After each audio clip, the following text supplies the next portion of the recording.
السلام علیکم بابا جان، میں مرغا ذبح کرنا چاہتی ہوں۔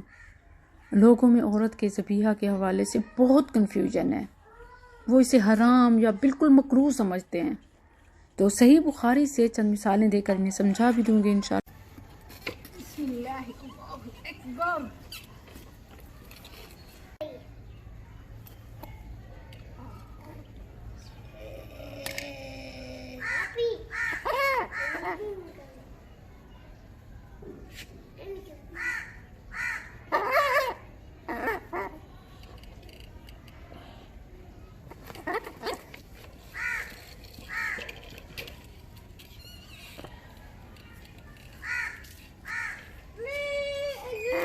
پہلے بھی کبھی کوئی مرغا کوئی جانور ذبح کیا یا آج مرغے کو ذبح کیا ہے؟ چشمدید گواہ امی جان ہے، پہلے بکرا ذبح کیا تھا الحمدللہ۔ محترم ناظرین و سامعین، مکروہ اور حرام کے فتوے لگانے سے پہلے چند گزارشات سن لیں۔ اسلام میں عورت کا ذبیحہ بالکل جائز اور حلال ہے، اور سوچنے کی بات تو یہ ہے کہ یہ ذبیحہ کم از کم ان ذبیحوں سے تو بہتر ہے، بلکہ مستحب ہے، کہ جن کے بارے میں آپ کو پتہ ہی نہیں ہوتا کہ انہوں نے تکبیر پڑھی یا نہیں پڑھی، اللہ کا نام لیا یا نہیں لیا۔ کم از کم اگر گھر کی کوئی مسلمہ ذبح کرتی ہے اور اس پر وہ بسم اللہ اللہ اکبر پڑھتی ہے تو وہ اس مارکیٹ کے ذبیحے سے بہتر ہے جس پر معلوم ہی نہیں کہ ذبح کرنے والے نے اللہ کا نام اور تکبیر پڑھی یا نہیں۔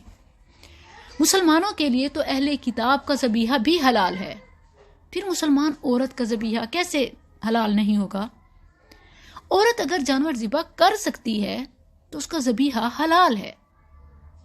یہ ایک سکل ہے، صلاحیت ہے، اور یاد رکھیں کہ جو مسلمان جتنی زیادہ صلاحیتیں سکلز جانتا ہے وہ اتنا ہی نہ صرف گڈ پرسن بلکہ گڈ مسلم ہے۔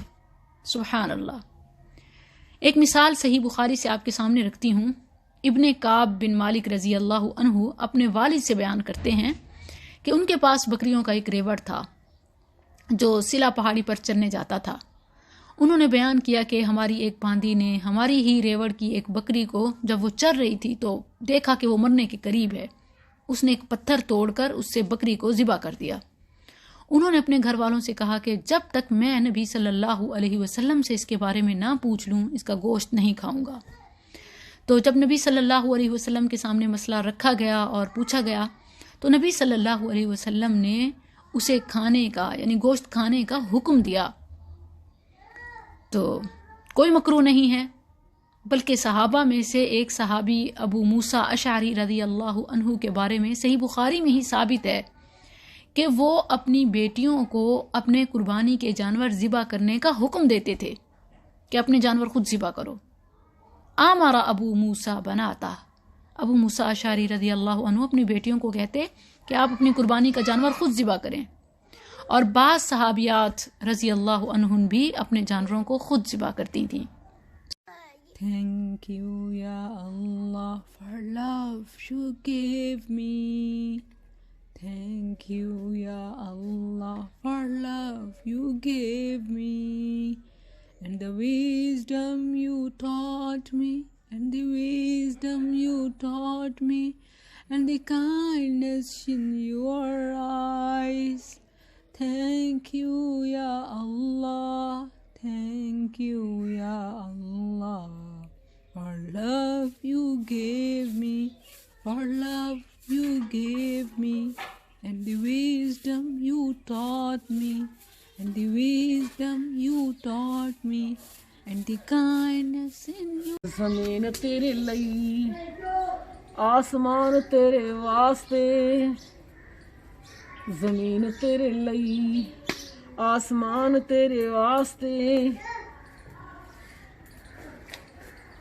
کنی کیتا رب نے قبول تیرے واسطے، مرغن مچھی انڈے تے بٹیرے تیرے واسطے۔